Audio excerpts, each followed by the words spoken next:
नमस्कार। राति 8 बजेको जनता समाचारमा स्वागत छ। म अनिस्मा बस्नेत। म मिलन बजगाई। सबैभन्दा पहिले प्रमुख समाचार।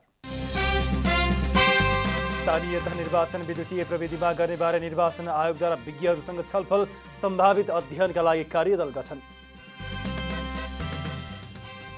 एमसीसी सम्झौताको विरोधमा नेकपा एकीकृत समाजवादीद्वारा देशव्यापी आन्दोलनको घोषणा। एमसीसीका धेरै बुँदा आपत्तिजनक रहेको निष्कर्ष। हतियार दुरुपयोग अनुसन्धान आयोगद्वारा सहन्यायाधिवक्ता थापा विरुद्ध भ्रष्टाचार मुद्दा दायर। 61 लाख रुपियाँ स्रोत नखुलेको दावी। इजरायलको उत्तरी क्षेत्रमा एन्टी एयरक्राफ्ट क्षेपणास्त्र आक्रमण। 1 सैनिकको मृत्यु, 5 जना घाइते। र ए डिभिजन लिगमा नेपाल पुलिस क्लबको दोस्रो जित। च्यासल युथ क्लब 2-1 गोल अन्तरले पराजित।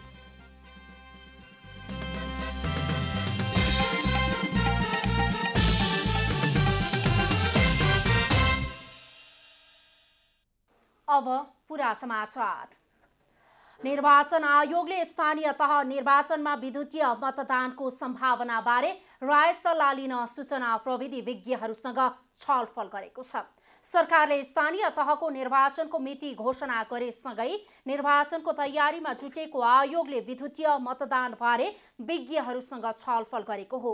निर्वाचन आयोगले बुधबार विद्युतीय मतदानको सम्भावनाबारे सूचना, उद्योग, गुणस्तर, नापतौल र राजस्व विभाग सहित नार्कसँग संयुक्त छलफल गरेको हो। त्यस क्रममा देशका सबै ठाउँमा विद्युतीय मतदान सम्भव नभए पनि कुन कुन ठाउँमा गर्न सकिन्छ भन्ने बारे छलफल भएको आयोगका प्रवक्ता शालिग्राम शर्मा पौडेलले जानकारी दिनुभयो। निर्वाचन गर्नुपर्ने अवस्था छ, तर यस्तो अवस्थामा पनि कम्तीमा अहिलेको सूचना प्रविधिको युगमा पुरै देशभरि नसके पनि कहाँ कहाँ सम्भावना हुनसक्छ। यहाँले भने जस्तो काठमाडौँ जिल्लाभरि सकिन्छ कि, अथवा काठमाडौँ जिल्ला नभएर उपत्यकाभित्र सकिन्छ कि, अथवा ठुला सबै महानगरपालिकाहरूमा सकिन्छ कि भन्ने खालको एउटा छलफल गर्यौं। मतदानका लागि विद्युतीय मेसिन प्रयोगको सम्भावनाबारे अध्ययन गर्न आयोगले सञ्चार तथा सूचना प्रविधि मन्त्रालयका सहसचिव अनिल कुमार झाको संयोजकत्वमा कार्यदल गठन गरेको छ। कार्यदललाई आर्थिक र प्राविधिक पक्षबारे अध्ययन गरी 1 साताभित्र प्रतिवेदन बुझाउन भनिएको प्रवक्ता पौडेलले बताउनुभयो। भित्र भएकै प्रविधिलाई प्रयोग गरेर कुन कुन ठाउँमा जान सकिने हो त्यो कुराहरूको सम्भाव्यता 4-5 वटा, अनि एक्रिडेसनको कुरा हैन, किनभने भोलि विश्वसनीयताको कुरा आउँछ। भोलि त्यसले त्यो निर्वाचन पद्धतिले, प्रविधिमा आधारित निर्वाचन पद्धतिले मान्यता पाएन भनेदेखि राष्ट्रिय अन्तर्राष्ट्रिय रूपमै निर्वाचनले मान्यता नपाउने स्थिति हुन सक्छ। त्यसो भए हुनाले यी सबै कुराहरूलाई हेरेर प्रतिवेदन दिनको लागि आयोगले आग्रह गरे। आर्थिक र प्राविधिक दृष्टिकोणले विद्युतीय मेसिन प्रयोग गर्न उपयुक्त देखिएमा राजनीतिक सहमति कायम गरेर अघि बढ्ने आयोगको तयारी रहेको छ। निर्वाचन आयोगले यो पटकको निर्वाचनमा विगतको निर्वाचनमा भन्दा बढी मितव्ययिता हुने दावी गरेको छ। आगामी निर्वाचनमा 12 अर्ब रुपैयाँ खर्च लाग्ने अनुमान गरेको आयोगले मतपेटिका र सवारी साधन खरिद नगर्ने जनाएको छ। यसपटकको निर्वाचनमा करिब 1 करोड 80 लाख भन्दा बढी मतदाता रहने आयोगको अनुमान रहेको छ। गृहमन्त्री बालकृष्ण खाँड र अर्थमन्त्री जनार्दन शर्मा बीच निर्वाचन लक्षित बजेटबारे छलफल भएको छ। गृह मन्त्रालयमा भएको छलफलमा निर्वाचन लक्षित बजेटमा पनि विशेष गरी सुरक्षा निकाय, नेपाल प्रहरी र सशस्त्र प्रहरीका लागि अत्यावश्यक सवारी साधन र बन्दोबस्तीका सामानबारे कुराकानी भएको नीति योजना अनुगमन तथा मूल्याङ्कन महाशाखा प्रमुख सहसचिव डाक्टर विष्णु कुमार भूषालले जानकारी दिनुभयो। अब गृह मन्त्रालयले बिहिबारसम्म चालुतर्फको बजेट यकिन गरेर अर्थ मन्त्रालयमा पठाउनेछ। गृहमन्त्री खाँडको पहलमा भएको छलफलमा गृह सचिव टेक नारायण पाण्डे, अर्थ सचिव मधु मरासिनी सहित गृहका सुरक्षा तथा समन्वयन महाशाखा प्रमुख, योजना महाशाखा प्रमुख सहित सम्बन्धित महाशाखाका कर्मचारीहरू सहभागी रहेका थिए। अर्थमन्त्री शर्माले निर्वाचनमा मन्त्रालयलाई परेको चापबारे जानकारी गराउँदै अति आवश्यक विषयमा जानकारी गराउन आग्रह गर्नुभएको छ। सत्ता गठबन्धनका दल नेकपा एकीकृत समाजवादीले एमसीसी सम्झौताको विरोधमा देशव्यापी आन्दोलनको घोषणा गरेको छ। बुधबार बसेको एकीकृत समाजवादीको मोर्चा संगठनको बैठकले फागुन 1 गते देशभर एकैपटक एमसीसीको विरोधमा प्रदर्शन गर्ने निर्णय गरेको हो। उक्त दिन दिउँसो 2 बजे देशका 77वटै जिल्लामा एकसाथ विरोध प्रदर्शन गर्ने निर्णय गरेको मोर्चा संगठन प्रमुख तथा पार्टी उपमहासचिव डाक्टर विजय कुमार पौडेलले जानकारी दिनुभयो। विरोध प्रदर्शनका लागि पार्टीका जनवर्गीय तथा पेशागत संगठनहरूलाई निर्देशन समेत दिएको जानकारी दिनुभयो। सरकारले अब बस्ने संसद बैठकबाट एमसीसी प्रस्ताव पास गर्ने तयारी गरिरहेको छ। तर सत्ता गठबन्धन भित्रै पनि एमसीसीका बारेमा मतान्तर रहेको छ। सत्ता साझेदार एकीकृत समाजवादीले एमसीसीका केही बुदा आपत्तिजनक रहेको निष्कर्ष निकाल्दै बिना संशोधन पास गर्न नहुने अडान राखेको छ। तर एमसीसी मुख्यालयले हुबहु सम्झौता पास गर्न फागुन 16 गतेको समय सीमा समेत तोकेर ताकेता गरेपछि नेपाली राजनीतिक दलहरू आन्दोलित बनेका हुन्।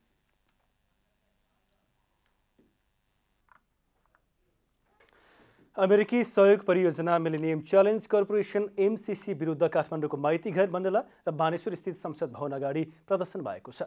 8 राजनीतिक दलहरूले एमसीसी विरुद्ध संयुक्त रूपमा प्रदर्शन गरेका हुन्। पछिल्लो समय नेपाली राजनीतिक वृत्तमा अमेरिकी परियोजना मिलेनियम च्यालेन्ज कर्पोरेसन एमसीसी पेचिलो बन्दै गइरहेको छ। एमसीसी पारित गर्ने कि नगर्ने भन्नेमा सत्ता गठबन्धन दलभित्रै मतभेद छ। सत्तारूढ दलका नेताहरू नै यसमा 2 खेमामा विभाजित छन्।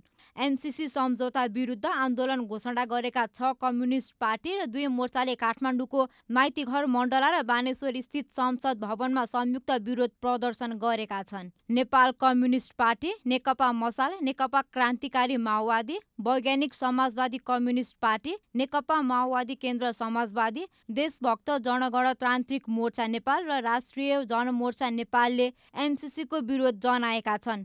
प्रदर्शनकारीहरूले गो ब्याक एमसीसी, एमसीसी चाहिँदैन, देश बेच्न पाइँदैन, राष्ट्रघाती एमसीसी सम्झौता खारेज गर, राष्ट्रिय स्वाधीनताको रक्षा गर भन्ने नाराहरू लगाएका छन्। आज हाम्रो देश चाहिँ एउटा गम्भीर प्रकृतिको राजनीतिक सङ्कटको प्रक्रियाबाट अगाडि बढिरहेको छ र नेपालका खास गरिकन संसदवादी पार्टीहरू अमेरिकी एउटा सम्झौता, नेपाली राष्ट्रिय स्वाधीनताको, नेपाली जनता र राष्ट्रको विरोधी सम्झौता एमसीसी सम्झौता नेपालको संसदबाट अनुमोदन गर्ने दुस्साहस गर्ने प्रयत्न गरिरहेका छन्।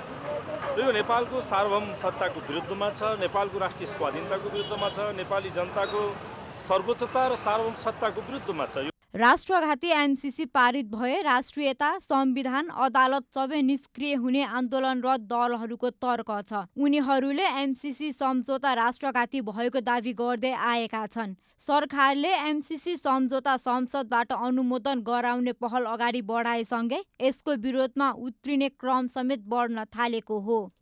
खास गरिकन एमसीसी राष्ट्रघाती एमसीसी हो। यो एमसीसीले राष्ट्रियता, उसले एमसीसी पास भयो भने स्वतः राष्ट्रियता, हाम्रो संविधान, हाम्रो कानुन, हाम्रो अदालत सबै निष्क्रिय हुन्छ। उसको कानुन ऐन सक्रिय भएर जान्छ।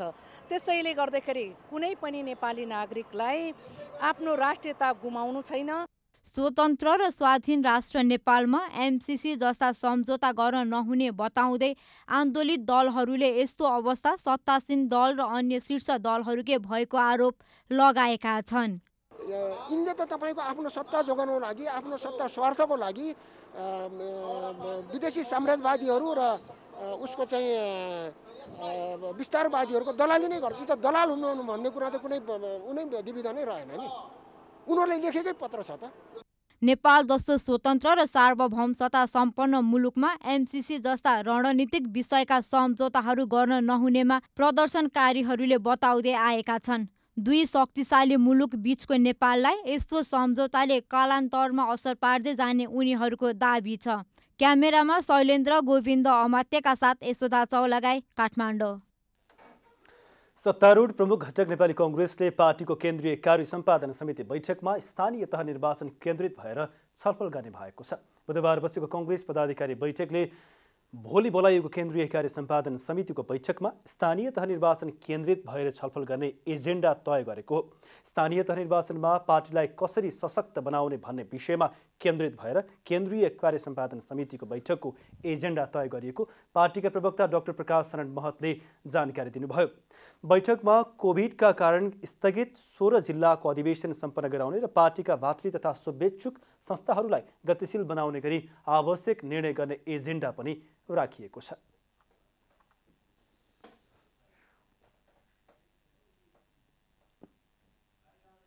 भातृ शुभेच्छुक संगठनहरूलाई कसरी फेरि गति दिने, त्यसलाई पूर्णता दिने भन्ने विषयमा हाम्रो पदाधिकारी साथीहरू, बाँकी पदाधिकारी साथीहरूले जुन छलफल हामीले गरेका थियौँ त्यो सभापतिज्यूलाई चाहिँ ब्रिफ गऱ्यौँ, उहाँको कुराहरू पनि सुन्यौँ र भोलि अब थप कार्य सम्पादन समितिमा यहाँको सुझाव सल्लाह लिएर निर्णयमा पुग्ने भन्ने कुरा नै भयो।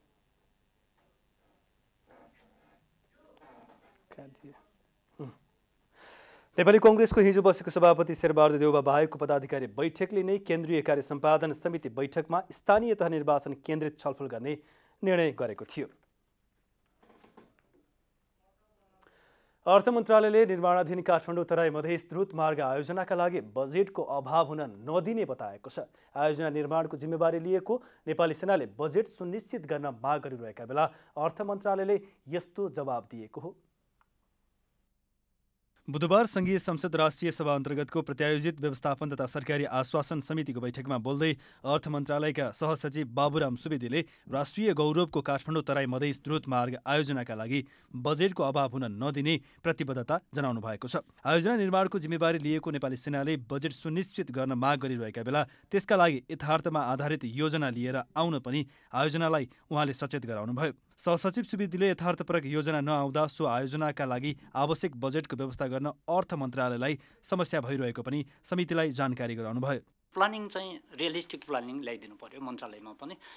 अर्थ मन्त्रालयले पनि भएको पाइलाई राष्ट्रिय योजना आयोगले सिलिङ वितरण गर्दाखेरि कम्तीमा रियलिस्टिक फिगर चाहिँ हामीले दिन थाल्यौँ भने त्यो संस्थालाई इलुजन हामी गर्दैनौँ। अहिले सबैतिरबाट चाहिँ रिसोर्सको लागि चाहिँ कम्पिटिसन छ, डिमान्डको लागि र पर्फर्मेन्सको लागि चाहिँ कम्पिटिसन भएन। ल्याकिङ फ्याक्टर यही हो। यता राष्ट्रिय योजना आयोगका उपाध्यक्ष डाक्टर विश्वनाथ पौडेलले पनि आयोजनालाई बजेटबारे समयमै सम्बन्धित मन्त्रालयहरूसँग समन्वय गर्न आग्रह गर्नुभयो। आयोजनाको कामको प्रगति हेरेर बजेटको व्यवस्था गर्नुपर्ने उहाँको भनाइ थियो। टर्नआउट कि 5 बिलियन रुपिस मात्रै भयो होइन भनेपछि यो जुन हाम्रो फोरकास्ट गर्न नसक्ने क्षमता छ होइन, त्यो ओभरअल सिस्टमको म यहाँ बसेर यो मन्त्रालय जर्साहरू कसैलाई पनि ब्लेम गर्न खोज्दिनँ, अर्थलाई नै गर्दिनँ, यो ओभरअल सिस्टममा नै त्यो छ होइन। र अर्थ पनि यसबाट अछुतो छैन। फेरि अर्थको पनि के हुन्छ भने अब अरूले फोरकास्ट गर्न सकेनन् भन्ने कुरा आफ्नो ठाउँमा छ, तर बजेटहरू कसरी बन्छ हाम्रो त्योमा अब हामी सबै फ्यामिलियरै छौँ होइन। लास्ट मिनटमा अर्थबाट पनि बजेटहरूमा जोड्ने गरिएको छ होइन, बजेटहरूमा प्रोग्रामहरू जोड्ने गरिन्छ। मेबी हामी लिडरहरू पनि यसबाट चाहिँ अछुतो छैनौँ। यता रक्षा मन्त्रालयले भने तोकिएकै मितिमा आयोजना सम्पन्न गर्ने, तर त्यसका लागि सरकारले बजेटको स्रोतको सुनिश्चितता गर्नुपर्ने जनाएको छ। रक्षा सचिव किरण राज शर्माले आयोजना तोकिएकै मितिमा सम्पन्न गर्न बजेटको आवश्यक व्यवस्था मिलाउनु पर्ने बताउनुभयो। उहाँले चालु आर्थिक वर्षमा 5 अर्ब, आगामी आर्थिक वर्षमा 55 अर्ब 50 करोड, आर्थिक वर्ष 2079-80 मा 45 अर्ब 66 करोड र आर्थिक वर्ष 2081-82 मा 34 अर्ब 52 करोड बजेटको व्यवस्था गर्न अर्थ मन्त्रालयसँग माग गर्नुभयो। अब 79 मा 55 अर्ब 50 करोड, अब 80-81 मा 45 अर्ब 66 करोड र अब 81-82 मा 34 अर्ब 52 करोड। करिब 1 खर्ब 75 अर्ब बजेट लाग्ने सो आयोजना 2081 सालभित्र सम्पन्न गरिसक्ने लक्ष्य लिएको छ। अख्तियार दुरुपयोग अनुसन्धान आयोगले सहन्यायाधिवक्ता सुरेन्द्र बहादुर थापा विरुद्ध गैरकानुनी सम्पत्ति आर्जनको अभियोगमा भ्रष्टाचार मुद्दा दायर गरेको छ। उच्च सरकारी वकिलको कार्यालय पोखरामा हुँदा घुससहित रङ्गे हात पक्राउ परेका थापा विरुद्ध अख्तियारले 61,02,000 रुपैयाँ गैरकानुनी रूपमा आर्जन गरेको आरोपसहित मुद्दा दायर गरेको हो। 5 असार 2045 मा सरकारी सेवामा प्रवेश गरेका थापाको गत वर्षसम्म 1 करोड 76 लाख रुपैयाँ मात्रै वैध आर्जन हुनेमा सम्पत्ति छानबिन गर्दा 2 करोड 37 लाख रुपैयाँ आर्जन गरेको भेटिएको अख्तियारको भनाइ रहेको छ। 61 लाख रुपैयाँको स्रोत नखुलेको भन्दै अख्तियारले थापामाथि मुद्दा चलाएको हो। अख्तियारले सरकारी वकिलमाथि गैरकानुनी सम्पत्ति आर्जनको मुद्दा चलाएको यो दुर्लभ घटना हो। अख्तियारले थापाकी पत्नी अन्जु खड्का थापा विरुद्ध पनि मुद्दा चलाएको छ। राष्ट्रिय गौरवको बुढी गण्डकी जलविद्युत आयोजना क्षेत्रका प्रभावित जनताले जग्गाको मूल्यमा सरकारबाट ठगिएको बताएका छन्। सरकारले बुढी गण्डकी जलविद्युत आयोजना निर्माणलाई मात्र हेरेकाले आयोजनाबाट प्रभावित जनताको उचित व्यवस्थापन नगरेको प्रभावितहरूले आरोप लगाएका छन्। सरकारले बुढी गण्डकी डुबान क्षेत्रको व्यक्तिगत जग्गाको मुआब्जा वितरण गरे पनि जग्गा र त्यहाँ बनेका घर तथा भौतिक संरचनाको मूल्याङ्कनमा अन्याय गरेको प्रभावितहरूको आरोप छ। धादिङ त्रिपुरा सुन्दरी गाउँपालिकाको आँखुखोला खहरे बजारका प्रभावितले गोर्खाको आरुघाट प्रभावित क्षेत्र र खहरे बजारको जग्गा मूल्याङ्कनमा समेत सरकारले पक्षपात गरेको बताएका छन्। उनीहरूले तत्काल चलनचल्तीमा आएको जग्गाको मूल्य पाउनुपर्ने मागलाई बेवास्ता गरेर सरकारको निर्णय मान्नुपर्ने भन्दै जबरजस्ती रूपमा मूल्य तोकेर मुआब्जा वितरण गरेको गुनासो गरेका छन्। सरकारले तत्काल प्रभावित जनतालाई पुनर्वासको व्यवस्था नगरे सडकमा बसेर भिख माग्नुपर्ने अवस्था आउने स्थानीयहरूले बताएका छन्। कौडीको भावमा चाहिँ छोड्नुपर्ने अवस्था आइरह जस्तो तपाईँको 5,35,000 दरले रोपनी हजुर 20-25 लाख योजना बनाएर जनता बाटोमा बसेर भिख माग्ने अवस्था जनतालाई पर्ने हो कि भन्ने एउटा चाहिँ डर भयो। अहिले चाहिँ हामीलाई त्यो पहिलेकै नापेको अनुसारले हाम्रो यहाँको भूकम्प नजाँदैको हिसाब किताबले पैसा दिनु पर्यो हैन। र हामीलाई यो थानान्तर अब गरिब दुखीलाई नि सुकुम्बासीलाई नि बस्तीको ठाउँ देखाइदिन पर्यो।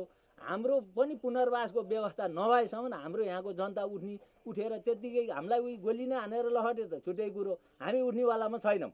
त्यस्तै खहरे बजार आयोजनामा प्रभावित 250 घर परिवार मध्ये सबैभन्दा थोरै जग्गा कुमार बहादुर कार्कीको रहेको छ। कार्कीले एक आना जग्गामा व्यापार व्यवसाय गरेर 10 जनाको परिवार पालिरहेको तर उक्त जग्गाको मूल्य 1,30,000 रुपियाँ सरकारले दिएर हटाउन खोजेको गुनासो गर्नुभयो। मेरो चाहिँ जम्मा 1,30,000 आयो सर। अब त्यहाँ चाहिँ व्यापारिक सेन्टरमा गएको थिएँ, मेरो एक आना भए पनि त्यसले मैले 10 जना परिवार पालेको थिएँ। अहिले चाहिँ अब 1,30,000 दिएर हामीलाई उठाउने भयो। अब हामी कहाँ जाने, त्यति परिवार कसरी पाल्ने भन्ने चिन्ता छ। तर यता त्रिपुरा सुन्दरी गाउँपालिकाका अध्यक्ष शम्भु कुमार थापाले प्रभावित जनताले जनप्रतिनिधिबाट कुनै पहल नभएको भन्ने कुरामा सत्यता नभएको बताउनु भएको छ। स्थानीय जनप्रतिनिधिहरूले जनताको माग अनुसार सरकारले जग्गाको मूल्याङ्कन गर्नुपर्ने माग प्रधानमन्त्री तथा मन्त्रीसँग बारम्बार ज्ञापन पत्र पुर्याउने काम गरे पनि कुनै सुनुवाई नभएको अध्यक्ष थापाले जानकारी दिनुभयो। अध्यक्ष थापाले जग्गाको मूल्याङ्कन गर्ने कुरा गाउँपालिकाको नियन्त्रणभन्दा बाहिरको विषय भएकाले केही गर्न नसकिएको पनि बताउनुभयो। अन्त चलिआएका तपाईँले आयोजनाहरू सञ्चालन गर्दै चलिरहेका ठाउँमा दिएको भन्दा राम्रो खालको दिनुपर्छ। हाम्रो सबै 3 खेती लाग्ने उर्वरा भूमि हैन, हाम्रो काहीँ भिर पाखो ढड्यान त्यस्तो होइन भनेर हामीले धेरै पटक प्रयास गऱ्यौँ। प्रमुख जिल्ला अधिकारी, प्रदेश मान्ने, सङ्घीय मान्ने, प्रधानमन्त्री, ऊर्जा मन्त्रीदेखि लिएर गएर हामीले हरेक जलस्रोत मन्त्रालयसम्म हामीले डेलिगेसन पटक गयौँ, हाम्रा कुराहरू राख्यौँ। आयोजनाको हालसम्म करिब 40 अर्ब मुआब्जा वितरण गरिसकेको छ। जग्गा प्राप्ति ऐन 2034 अनुसार मुआब्जा निर्धारण गरिएको हो। आयोजना प्रभावित गोर्खाको अन्य स्थानको मुआब्जा निर्धारण भई वितरण भइसकेको भए पनि धादिङको खहरे बजार लगायतको क्षेत्रको घर तथा विभिन्न संरचनाको मुआब्जा दिन बाँकी रहेको छ। सरकारले आर्थिक वर्ष 2069-70 मा कुल लागत 2 खर्ब 50 अर्ब रुपियाँमा बुढी गण्डकी जलविद्युत आयोजना निर्माण गर्ने गरी आयोजना विकास समिति गठन गरेर अगाडि बढेको थियो। निर्माणाधीन आयोजनाबाट गोर्खाका 14 र धादिङका 13 साबिक गाविसका बासिन्दा प्रभावित हुनेछन्। आयोजनाबाट 3560 घर परिवार र 19,590 जनसङ्ख्या विस्थापित हुनेछन्। आयोजनाबाट धादिङको 35,207 रोपनी जमिन र गोर्खाको 31,900 रोपनी जमिन डुबानमा पर्नेछ।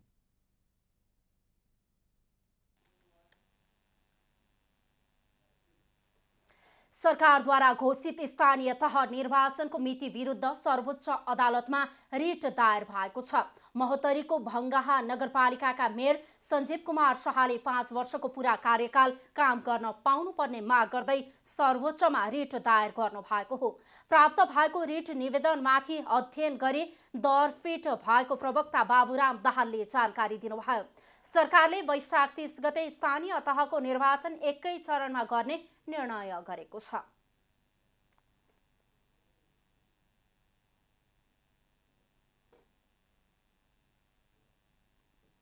राष्ट्रिय प्रजातन्त्र पार्टीका अध्यक्ष राजेन्द्र लिङदेनले निवर्तमान अध्यक्ष कमल थापाले पार्टी छोडे पनि केही असर नपर्ने बताउनु भएको छ। अध्यक्ष लिङदेनले निवर्तमान अध्यक्ष थापाले पार्टी परित्याग गरे पनि पार्टीको आगामी जीवनमा केही फरक नपर्ने बताउनु भएको हो। राप्रपा अझै दृढ, सङ्गठित र सशक्त रूपले अगाडि बढ्ने उहाँले बताउनु भयो। पार्टीको जीवनमा एउटा सम्झिने, सधैँ सम्झनामा राखिने विषय हुने भए पनि यो किन यस्तो भयो होला भनेर सधैँ छलफल र चासोको विषय रहने भए पनि हाम्रो आगामी जीवनमा अगाडि बढ्ने हाम्रो गतिमा यसले फरक पार्दैन। हामी अझ दृढ, अझ सङ्गठित र अझ सशक्त भएर अगाडि बढ्छौँ। अध्यक्ष लिङदेनले थापालाई निर्णय सच्याएर पुनर्विचार गर्न आग्रह समेत गर्नु भएको छ। थापाको यस निर्णयले उहाँकै राजनीतिक भविष्य समेत नरहेको भन्दै उहाँले निर्णय सच्याएर राप्रपामै फर्किन लिङदेनले आग्रह गर्नुभयो। निवर्तमान अध्यक्ष थापाले राप्रपा छोड्न गरेको निर्णय उहाँको एकल निर्णय भएको अध्यक्ष लिङदेनको दाबी रहेको छ। स्वास्थ्य तथा जनसङ्ख्या मन्त्री विनोद खतिवडाले 5 देखि 11 वर्ष उमेर समूहका बालबालिकाका लागि कोरोना विरुद्धको फाइजर खोप ल्याउन लागि बताउनु भएको छ। बुधबार नेकपा एकीकृत समाजवादी निकट विद्यार्थी संगठन अनेरा सुब्युले विद्यार्थीहरूलाई चाँडो कोरोना विरुद्धको खोप लगाउन र विपन्नहरूको स्वास्थ्य सेवा निशुल्क गर्न माग गर्दै बुझाएको ज्ञापन पत्र लिँदै मन्त्री खतिवडाले यस्तो बताउनु भएको हो। उहाँले विद्यार्थीहरूलाई खोपको सहजताका लागि विद्यालयलाई नै खोप केन्द्र बनाइएको र आउने दिनमा खोपको उपलब्धतामा कमी हुन नदिने प्रतिबद्धता जनाउनुभयो। मन्त्री खतिवडाले सरकार कोरोना विरुद्धको खोप दिनका लागि तयार भएको र विद्यार्थीहरूलाई खोप लगाउन प्रेरित गर्न विद्यार्थी संगठनले भूमिका खेल्नुपर्ने बताउनुभयो। त्यो बरु तपाईँहरूलाई के अनुरोध गर्छु भन्दा तपाईँहरूले बढीभन्दा बढी विद्यार्थी र सकभर त्यो उमेर समूहकालाई पनि चाहिँ लिनको लागि चाहिँ बरु तपाईँहरूले चाहिँ नि प्रेरित गरिदिनुहोस्, गरिदिनुहोस् र अन्य उमेर समूहहरूका लागि पनि चाहिँ छैन। र अब मलाई लाग्छ हामी बुस्टर डोज चाहिँ यो अगाडि हामीले फ्रन्टलाइनरलाई गऱ्यौँ, वृद्ध वृद्धा र बिरामीहरूलाई गऱ्यौँ हामीले दोस्रो चरणमा। विपन्नहरूलाई अहिले पनि निशुल्क उपचार गरिरहेको बताउँदै धेरै मानिसहरू गाउँपालिकाबाट विपन्नताको कागजपत्र लिएर नआउँदा र उनीहरूलाई सूचना प्रवाह हुन नसक्दा निशुल्क उपचारबाट वञ्चित भएको बताउनुभयो। उहाँले विपन्न नागरिकहरूको ओपिडी सेवा निशुल्क गर्ने बारे मन्त्रालयमा छलफल गरेर निर्णय लिने बताउनुभयो। नेपालमा पछिल्लो 24 घण्टामा थप 2401 जनामा कोरोना भाइरसको संक्रमण पुष्टि भएको स्वास्थ्य तथा जनसङ्ख्या मन्त्रालयले जनाएको छ। पछिल्लो 24 घण्टामा कोरोना संक्रमणबाट 14 जनाको मृत्यु भएको छ। यससँगै हालसम्म कोरोना संक्रमणबाट मृत्यु हुनेको संख्या 11,852 पुगेको स्वास्थ्य तथा जनसङ्ख्या मन्त्रालयले जनाएको छ। बुधबार 7,777 जना कोरोना संक्रमण मुक्त भएको स्वास्थ्य मन्त्रालयले जनाएको छ।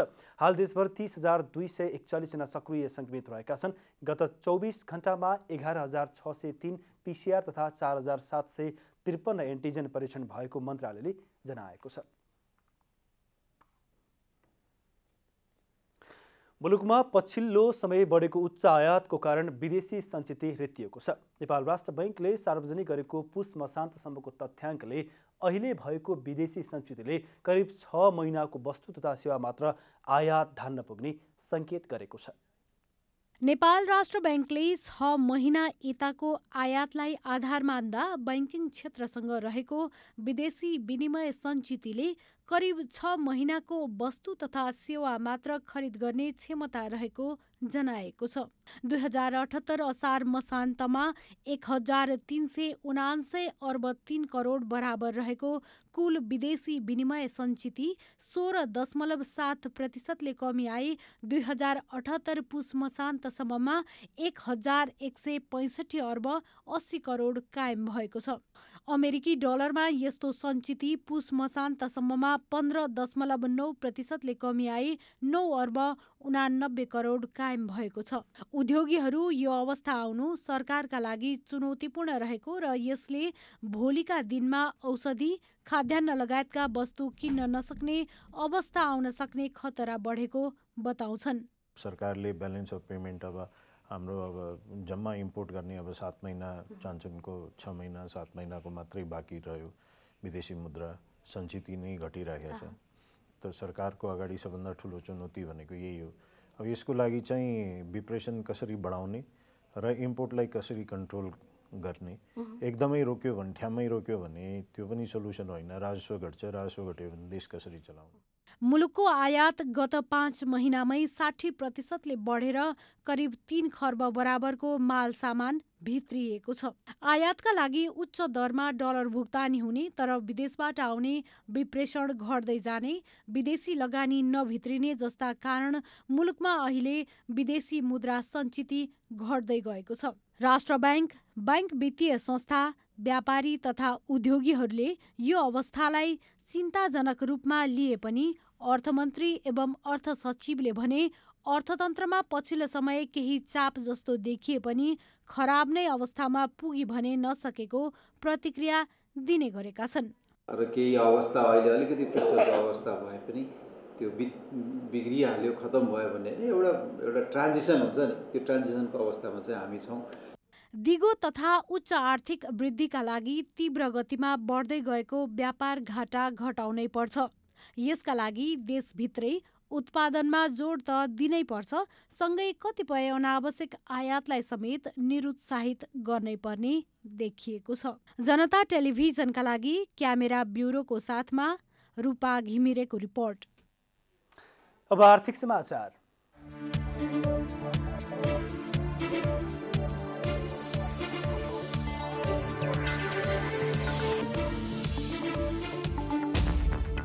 बोनस सेयर र साधारण सेयर आइपिओले सेयर बजारमा 11 अर्ब 50 करोड रुपैयाँ सम्पत्ति थप भएको छ। पुस महिनामै 5 अर्ब 57 करोड बराबरको बोनस सेयर र 6 अर्ब रुपैयाँ बराबरको आइपिओ नेपाल स्टक एक्सचेन्जमा सूचीकृत भएका छन्। कम्पनी ऐन अनुसार आर्थिक वर्ष सम्पन्न भएको 6 महिनाभित्रै वार्षिक साधारण सभा सम्पन्न गरिसक्नुपर्छ।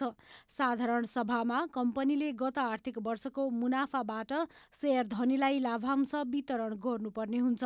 सोही अनुसार नेपाल स्टक एक्सचेन्ज नेप्सेमा सूचीकृत कम्पनीहरूले पुस मसान्त अघि नै साधारण सभा सम्पन्न गरी बोनस सेयर नेप्सेमा सूचीकृत हुँदा पुस महिनामा 5.5 अर्ब रुपैयाँ बराबरको बोनस सेयर नेप्सेमा सूचीकृत भएको छ। साथै 4वटा कम्पनीले जारी गरेका 6 अर्ब रुपैयाँ बराबरको आइपिओ समेत सूचीकृत हुँदा पुस महिनामै सेयर बजारमा 11 अर्ब 57 करोड रुपैयाँ बराबरको सम्पत्ति थप भएको नेपाल राष्ट्र ब्याङ्कको तथ्याङ्कले देखाएको छ। नेपालबाट रोजगारीको लागि 1.5 महिनामा करिब 10,000 नेपाली भिजिट भिसामा संयुक्त अरब इमिरेट्स युएई पुगेका छन्। कोरोना भाइरस महामारीका कारण रोजगारी खुम्चिँदै गएको अवस्थामा नेपालीहरू रोजगारी खोज्दै भिजिट भिसामा युएई पुगेका हुन्। अध्यागमन विभागको तथ्याङ्क अनुसार मासिक 10,000 भन्दा बढी रोजगारीका लागि भिजिट भिसामा युएई गएको देखाएको छ।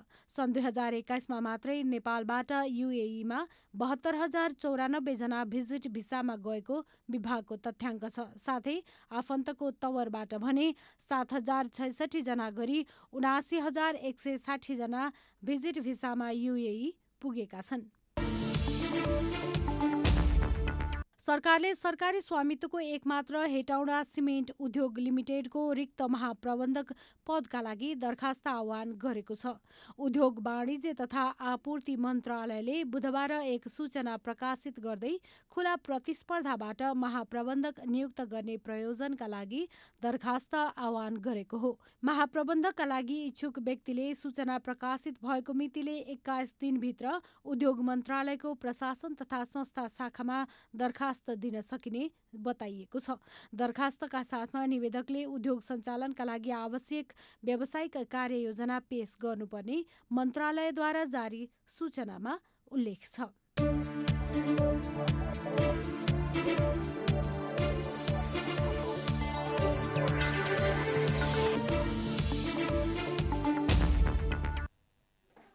अब खेलकुद समाचार।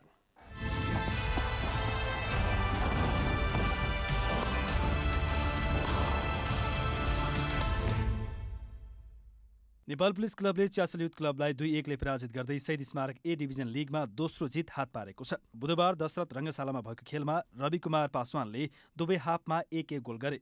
च्यासलका लागि विदेशी खेलाडी माउसा अबागानाले 1 गोल फर्काए। खेलको 37औं मिनेटमा निरकुमार राईको पासमा रवि कुमार पासवानले गोल गर्दै पुलिसलाई अग्रता दिलाएका थिए। खेलको 53औं मिनेटमा पेनाल्टी मार्फत च्यासलले बराबरी गोल फर्काएको थियो। पुलिसका कप्तान सुमन सुवेदीले रुमेश बर्तौलालाई फल गरेपछि च्यासलले पेनाल्टी पाएको थियो र त्यसमा माउसा अबागानाले गोल गरेका हुन्। च्यासलको 19 खेलाडीमा कोभिड-19 संक्रमण देखिएपछि गत माघ 2 गते तय भएको खेल स्थगित भएको थियो। प्रथम indoor corporate league cricket ICL league प्रतियोगिता फागुन तेस्रो साता हुने भएको छ। हिमालय स्पोर्ट्स म्यानेजमेन्ट प्रालीले बुधबार पत्रकार सम्मेलन गरी ग्रेट हिमालय क्रिकेट एकाडेमीको सहकार्यमा प्रथम इन्डोर कर्पोरेट लीग क्रिकेट आयोजना गर्ने जानकारी गराएको। प्रतियोगिता फागुन 18 देखि 21 गतेसम्म हात्तीवन स्थित ग्रेट हिमालय क्रिकेट एकाडेमीको नवनिर्माण हलमा आयोजना हुनेछ। कुल 16 टोलीले सहभागिता जनाउने प्रतियोगितामा 10 ओभरको खेल हुने आयोजकले जनाएको छ। लीगको एक टोलीमा 10 जनाको टोली रहनेछन्। 10 मध्ये 8 खेलाडीले एक खेलमा सहभागिता जनाउन पाउनेछन्। लीग कम नकआउट फर्मेटमा खेलाइने लीगको दर्ता शुल्क 40,000 रहेको छ। विजेता टोली तथा उत्कृष्ट खेलाडीलाई आकर्षक पुरस्कार वितरण गरिने आयोजकले जनाएको छ। 4 दिनसम्म सञ्चालन हुने प्रतियोगितामा कुल 27 खेल हुनेछन्। नेपाली राष्ट्रिय क्रिकेट टिम ICC T20 विश्वकपको ग्लोबल छनौटका लागि ओमान पुगेको छ। आज बिहान ओमान पुगेसँगै नेपाली क्रिकेट टोलीको PCR परीक्षण गरिएको छ। टिमले बिहिबार अभ्यास सुरु गर्नेछ। प्रतियोगिता अघि नेपालले 4 देश सम्मिलित T20 सिरिज खेल्ने कार्यक्रम रहेको छ। अभ्यास खेलमा नेपालले शुक्रबार घरेलु टोली ओमानसँग पहिलो खेल खेल्ने कार्यतालिका रहेको छ। शनिबार UAE र सोमबार आयरल्यान्डसँग नेपालले थप अभ्यास खेल खेल्नेछ। नेपालले T20 विश्वकप छनौट खेल्ने अन्तिम 15 सदस्य टोली अभ्यासपछि घोषणा गर्ने कार्यतालिका रहेको छ। ग्लोबल छनौट एमा नेपालसहित Oman, Bahrain, Canada, Germany, Ireland, Philippines र UAE गरी 8 टोली रहेका छन्। 8 टोलीलाई 2 समूहमा विभाजन गरिएको छ। समूह एमा नेपाल, क्यानाडा, ओमान र फिलिपिन्स रहेका छन् भने समूह बीमा आयरल्यान्ड, UAE, बहराइन र जर्मनी रहेका छन्।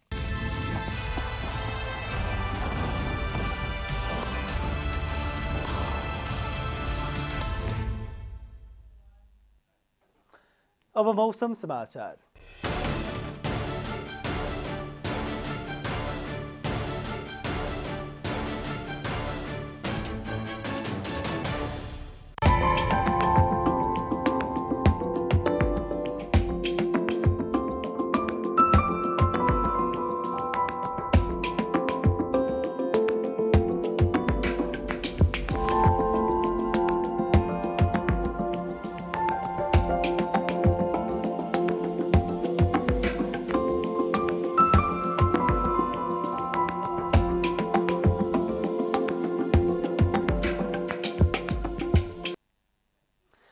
अन्त्यमा आजको डायरी।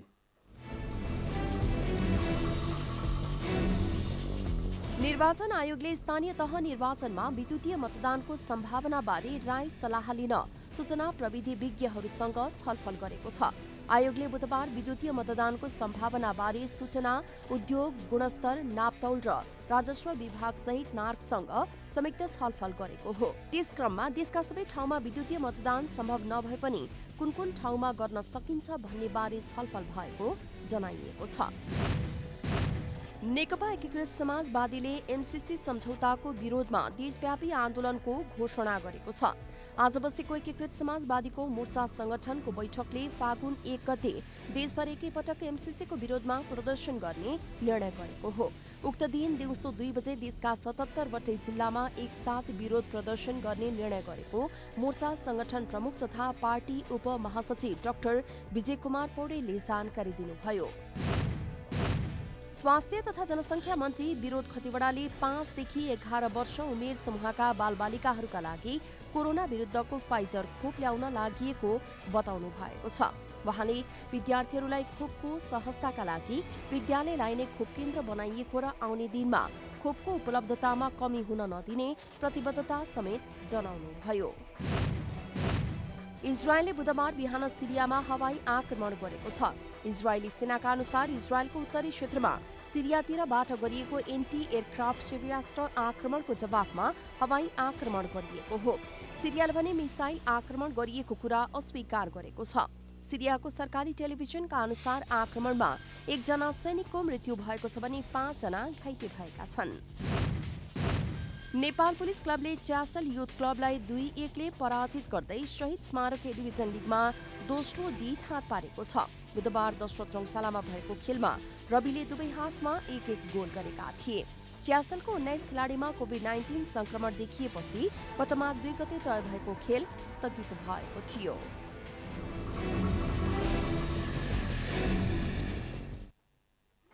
जनता समाचार अहिलेलाई यति नै।